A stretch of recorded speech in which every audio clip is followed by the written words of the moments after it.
Hello. Today I'd like to read from the Tales of the Arabian Nights.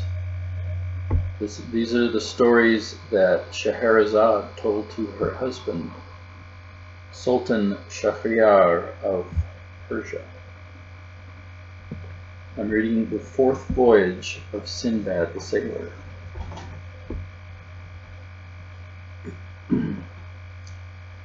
When Sinbad and the other guests had arrived the next day, they reassembled for the banquet. When the banquet was over, the host continued his adventures. Rich and happy was I after my third voyage. I could not make up my mind to stay home altogether, though. My love of trading and the pleasure I took in anything that was new and strange made me set my affairs in order and begin my journey through some of the Persian provinces, having first sent off stores of goods to await my coming in different places I intended to visit. I took a ship at a distant seaport, and for some time all went well, but at last, being caught in a violent hurricane, our vessel became a total wreck, in spite of all our worthy captain could do to save her, and many of our company perished in the waves. I, with a few others, had the good fortune to be washed ashore, clinging to pieces of the wreck, for the storm had driven us near an island, and scrambling up beyond the reach of the waves, we threw ourselves down quite exhausted to wait for morning. At daylight we wandered inland and soon saw some huts, to which we directed our steps. As we drew near, their inhabitants swarmed out in great numbers and surrounded us, and we were led to their houses and divided among our captors. I with 5 others were taken into a hut, where we were made to sit upon the ground, and certain herbs were given to us, which our captors made signs to us to eat. Observing that they themselves did not touch them, I was careful only to pretend to taste my portion, but my companions, being very hungry, rashly ate all that was set before them, and very soon I had the horror of seeing them become perfectly mad. Though they chattered incessantly, I could not understand a word they said, nor did they heed when I spoke to them. The savages now produced large bowls full of rice prepared with coconut oil, of which my crazy comrades ate eagerly. But I only tasted a few grains, understanding clearly that the object of our captors was to fatten us speedily for their own eating. And that is exactly what happened.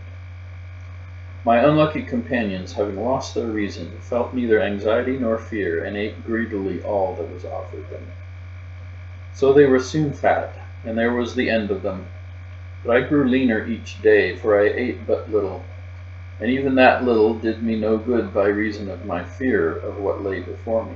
However, as I was so far from being a tempting morsel, I was allowed to wander about freely, and one day, when all the savages had gone off upon some expedition, leaving only an old man to guard me, I managed to escape from him and plunged into the forest, running faster the more he cried to me to come back, until I had completely outdistanced him. For 7 days I hurried on, resting only when the darkness stopped me, and living chiefly on coconuts, which afforded me both meat and drink. And on the 8th day I reached a seashore and saw a party of men gathering pepper, which grew abundantly all about. Reassured by the nature of their occupation, I advanced toward them, and they greeted me in Arabic, asking who I was and whence I came. My delight was great on hearing this familiar speech, and I willingly satisfied their curiosity, telling them how I had been shipwrecked and captured.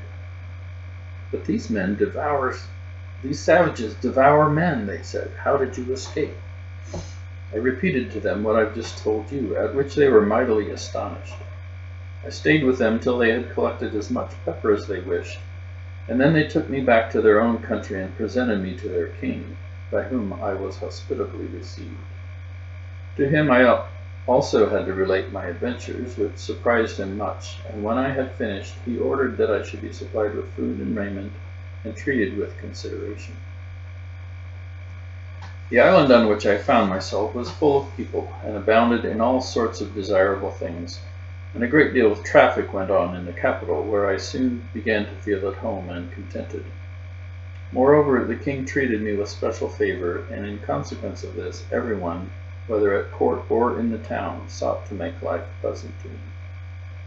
One thing I remarked, which I had thought very strange, from the greatest to the least, all men rode their horses without bridle or stirrups. One day I presumed to ask his majesty why he did not use them, to which he replied, "You speak to me of things of which I have never heard before." This gave me an idea. I found a clever workman, and made him cut out, under my direction, the foundation of a saddle, which I wadded and covered with choice leather, adorned it with rich gold embroidery. I then had a locksmith make me bit and a pair of spurs after a pattern that I drew for him. And when all these things were completed, I presented them to the king, and showed him how to use them. When I had saddled one of his horses, he mounted it and rode about, quite delighted with the novelty, and to show his gratitude, he rewarded me with large gifts.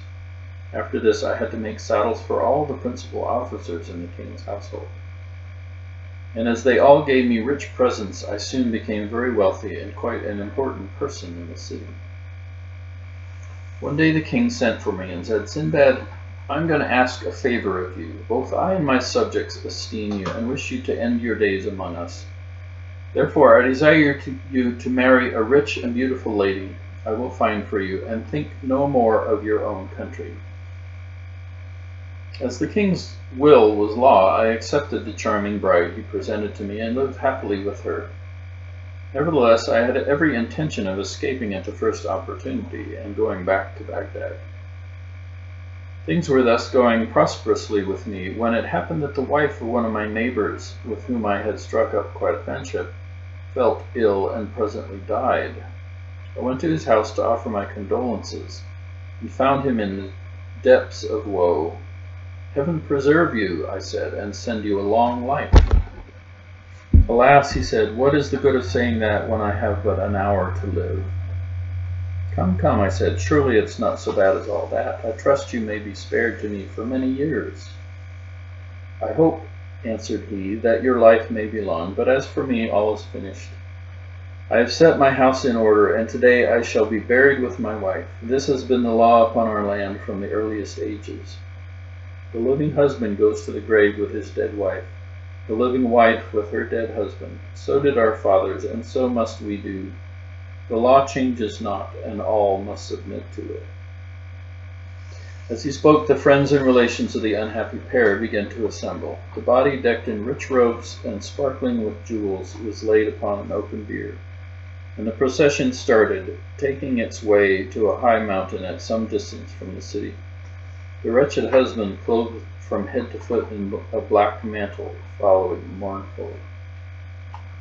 When the place of interment was reached, the corpse was lowered just as it was into a deep pit.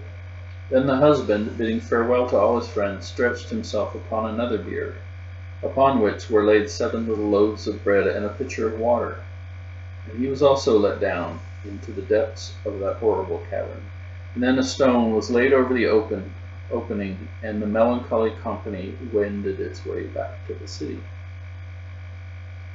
As you may imagine, I was no unmoved spectator of these proceedings. All the others were accustomed to it from their youth up, but I was so horrified that I could not help telling the king how it struck me. "Sire," said I am more astonished than I can express to you at the strange custom which exists in your dominions of burying the living with the dead. In all my travels I've never before met with so cruel and horrible a law." "What would you have, Sinbad?" he replied. "It is a law for everybody. I myself should be buried with the queen if she were to die first." "But your majesty," I said, "dare I ask if this law applies to foreigners also?" "Why, yes," replied the king, smiling in what I could but consider a heartless manner. "There are no exceptions to the rule if they have married in the country." When I heard this, I went home much cast down, and from that time forward my mind was never easy. If only my wife's little finger ached, I fancied she was going to die. And sure enough, before long she fell really ill, and in a few days breathed her last. My dismay was great, for it seemed to me that to be buried alive was an even worse fate than be devoured by cannibals. Nevertheless, there was no escape. The body of my wife, arrayed in her richest robes and decked in all her jewels, was laid upon the bier. I followed it, and after me came a great procession, headed by the king and all his nobles, and in this order we reached the fatal mountain, one of the lofty chain bordering the sea. Here I made one more frantic effort to excite the pity of the king and those who stood by, hoping to save myself even at this last moment, but it was of no avail. No one spoke to me. They even appeared to hasten over their dreadful task, and I speedily found myself descending into the gloomy pit, with my 7 loaves and a pitcher of water beside me. Almost before I reached the bottom, the stone was rolled into its place above my head, and I was left to my fate. A feeble ray of light shone into the cavern through its sun chink, and when I had the courage to look about me, I could see that I was in a vast vault, bestrewn with the bones of the dead. I even fancied that I heard expiring sighs of those who, like myself, had come into this dismal place alive. All in vain did I shriek aloud with rage and despair, reproaching myself for the love of gain and the adventure which had brought me to such a pass. But at length, growing calmer, I took up my bread and water, and wrapping my face in a mantle, groped my way toward the end of the cavern, where the air was fresher. Here I lived in darkness and misery till my provisions were exhausted.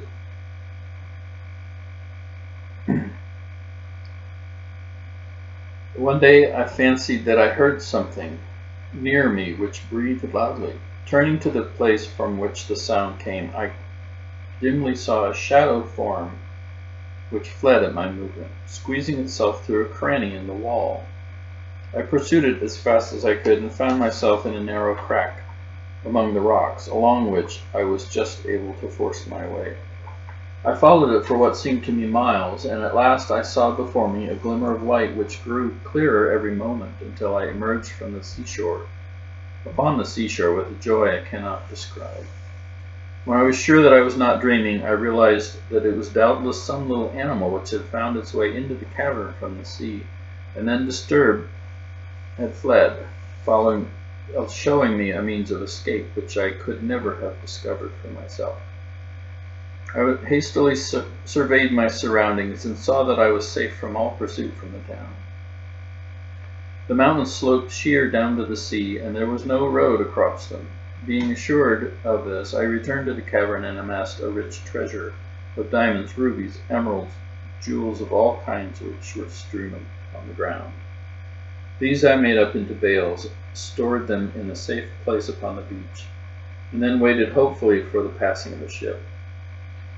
I had looked out for 2 days, however, before a single sail appeared, so it was with much delight that I saw a vessel not very far from shore, and by waving my arms and uttering loud cries succeeded in attracting the attention of the crew. A boat was sent off to me, and in answer to the questions of the sailors as to how I came to be in such plight, I replied that I had been shipwrecked 2 days before, but had managed to scramble ashore with the bales which I pointed out to them. Luckily for me, they believed my story, and without even looking at the place where they found me, took up my bundles and rowed me back to the ship. Once on board, I soon saw that the captain was too much occupied with the difficulties of navigation to pay much heed to me, though he generously made me welcome, and would not even accept the jewels with which I offered to pay my passage. Our voyage was prosperous, and after visiting many lands and collecting in each place great store of goodly merchandise, I found myself at last in Baghdad once more with unheard of riches of every description. Again I gave large sums of money to the poor, and enriched all the mosques in the city, after which I gave myself up to my friends and relations, with whom I passed my time in feasting and merriment. Here Sinbad paused, and all his hearers declared that the adventures of his 4th voyage had pleased them better than anything they had heard before. They then took their leave, followed by Sinbad, who had once more received 100 sequins, and with the rest had been bidden to return the next day for the story of the 5th voyage.